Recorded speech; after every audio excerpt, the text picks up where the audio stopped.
Yeah, I've provided you this map, you'll see, and you get an idea of where these two distilleries are. But in Scotland, you've got a lot of different regions, and these different regions produce different styles. This happens to be lowlands. Lowlands will produce a certain style of malt. Here you have highlands. Highlands are now colder temperature, a little higher altitude, a different style, again, different production. Then you get to the coastal areas, and these coastal regions will produce another style of malt, until you finally get to some of the islands, and this is actually the island of Arran.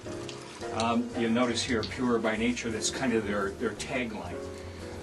This happens to be Kilchoman, and on the island of Islay, and we're going to get into that. We'll taste those towards the end. I'm going to have John come up here and take you through Kilchoman. Some of these distilleries are quite large. This happens to be Glenlivet. These are factories producing a lot of single malt, huge amount of production. You get into some that are a little more modern. You notice this one. This one is called Kalila. Kalila, for those of you who maybe have tasted it, here I pointed out because see how it's sitting right next to the ocean? Well, that's going to have a little bit to do with the effect of the taste of the malt. So location really does have a lot to do with the flavor profiles of each of these distilleries. Here is Arran, quite a bit smaller, a lot smaller production, small distillery. And here's Kilchoman, the newest distillery on Islay, first distillery built in 124 years. So we're really excited. We at Impex, I'm the importer, are really excited to have Kilchoman because it is such a unique whiskey. With each distiller, one of the more important elements is going to be his water source. And it's the different water sources that are going to affect the taste of the malts. This happens to be waters coming from the granite springs up in the mountains.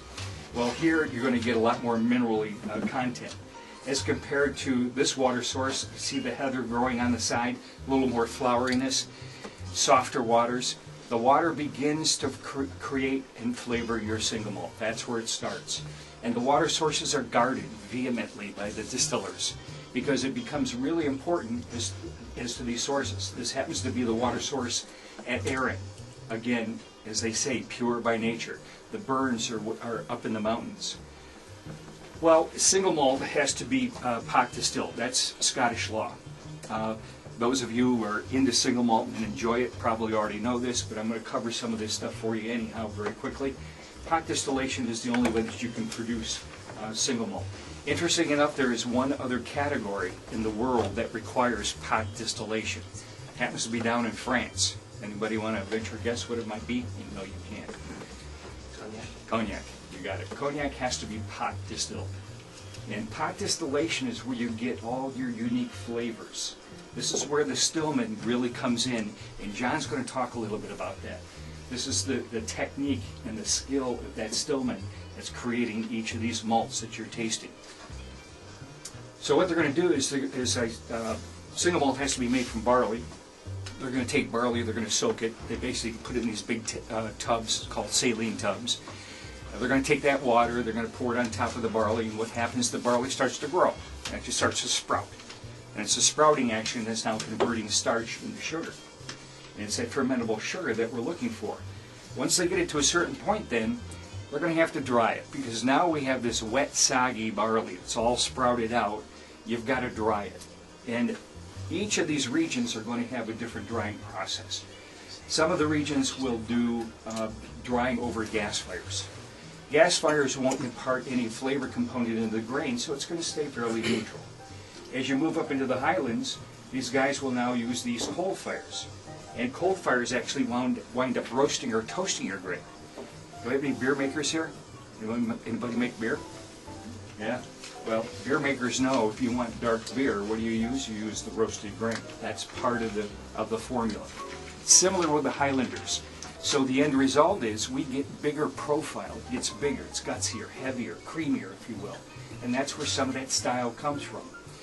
Now, some of the distillers will also want to do one other thing. They're going to want to add a little bit of spiciness to it, a little smokiness, if you will. The way they do that, throw a couple of bricks of peat on top of the fire. And when you do that, well, that peat's going to burn, it's going to smoke, and you'll get some of that smokiness. The first one we're tasting here is Arran 10-year-old, 0 peat. But do you pick up a little bit of spice right on the back of the palate? It's an island whiskey. And that island whiskey is still going to have that little bit of a island influence. And that's where some of that comes from.